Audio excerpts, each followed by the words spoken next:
सोहराबुद्दीन मुठभेड़ जो केस था उसमें जो 22 आरोपी थे सभी को बरी कर दिया है। शुरुआत में कुल 38 आरोपी थे, लेकिन मुकदमा शुरू होने से पहले ही आरोपी नेता और आईपीएस अधिकारी जो थे उनको आरोप मुक्त अदालत ने कर दिया था और बचे जो 22 आरोपी थे आज उनको भी सभी 22 आरोपियों को सीबीआई की जो विशेष अदालत है उसने बरी कर दिया है। इसमें 21 जूनियर पुलिसकर्मी और एक बाहरी व्यक्ति भी शामिल हैं और सोहराबुद्दीन मुठभेड़ केस में इतने ट्विस्ट एंड टर्न्स आए हैं आदित्य, उसके बाद इस मामले का फैसला आया है। लेकिन जितने भी 22 आरोपी इस मुठभेड़ में शामिल बताए जा रहे थे उनको सीबीआई की विशेष अदालत ने अब बरी कर दिया है। हमने पिछले ही दिनों देखा था किस तरह से सोहराबुद्दीन शेख के भाई ने आकर भी गवाही दी थी और विशेष अदालत में ये मामला चल रहा था। कई इसमें ऐसे खुलासे भी हुए थे, लेकिन अब अदालत ये कह रही है कि लिंक जो है वो साबित नहीं कर पाया गया है इन 22 आरोपियों के साथ। और सोहित मिश्रा हमारे सहयोगी इस केस पर नजर रखे हुए, सीधा उनका रुख करते हैं। जी सोहित, कोर्ट ने क्या क्या कहा है? जी देखिए, जज साहब जो है अगर उनकी बात करें तो वो कोर्ट रूम में जो है 12 बजे वो आया और उसके बाद सबसे पहला चीज़ जो उन्होंने किया, जो 2 अर्जियां जो विटनेस की ओर से दी गई थी कि उनकी फिर से री एग्जामिनेशन होनी चाहिए, उसे जो है पहले खारिज किया। उसके बाद इस पूरे मामले की सुनवाई जब उन्होंने शुरू की तो उन्होंने कई सारी चीज़ें कही कि जो लिंक साबित करने की कोशिश की गई वो साबित नहीं हो पाया। कई सारे जो गवाह थे वो हॉस्टाइल हो गए और किसी के भी बारे में कोई भी चीज़ साबित नहीं कर पाया। और सोहराबुद्दीन के बारे में ये कहा गया कि उनको जो है बुलेट इंजरी थी और लिंक साबित करने में जो योजना पक्ष है वो सफल नहीं रहा है। और ये सबको देखते हुए जो पूरे 22 के 22 लोग थे जिनको इसमें मुख्य आरोपी बनाया गया था, जिनको इसमें आरोपी बनाया गया था, उन्हें जो है बरी कर दिया गया है इस पूरे मामले में। और साथ ही साथ ये भी कहा कि आखिरी फैसले में कि मुझे दुख है कि एक माँ ने अपना बेटा खोया है, अपना बहू खोया है। और जो वकील हैं वो आए हुए हैं, हम उनसे बात करते हैं और देखते हैं कि उन्होंने क्या कहा। रिकॉर्ड करना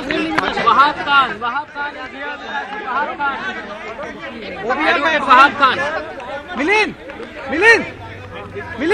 केबल नहीं लगाया शायद, तूने देख जल्दी लाइव का फ्रेम नहीं मिल रहा उनको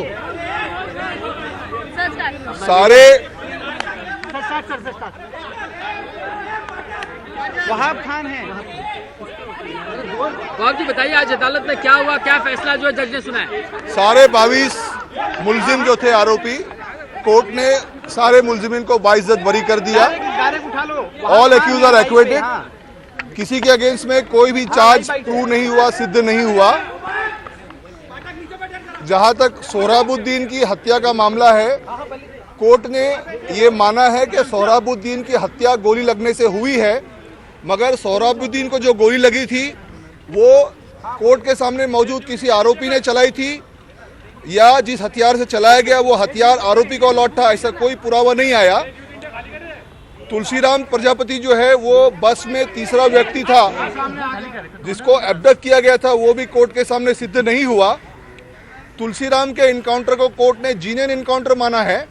कोर्ट ने यह निर्णय दिया है कि तुलसीराम जो है उसको कस्टडी से ले जाते समय भाग गया था और दूसरे दिन जो है इनकाउंटर में मारा गया। ये डिफेंस की जो थ्योरी थी कोर्ट ने इसको सही माना है।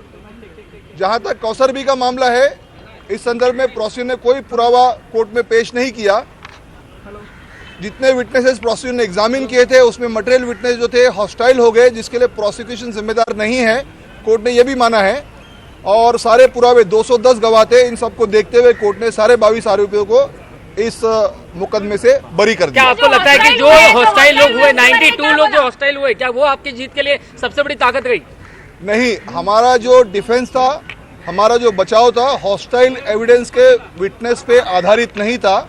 हमने मेरिट्स पर जो है मुकदमा लड़ा और ये जो रिजल्ट आया है ये मेरिट्स पे है। सर, जो हॉस्टाइल विटनेस हुए उसके बारे में जज ने कुछ कहा था, जरा बताएंगे क्या एग्जैक्टली कहा था जज ने? हॉस्टाइल जो विटनेस हुए, कोर्ट का ये ऑब्जर्वेशन था कि वो उनका हॉस्टाइल होना या नहीं होना ये प्रोसिक्यूशन के बस में नहीं है।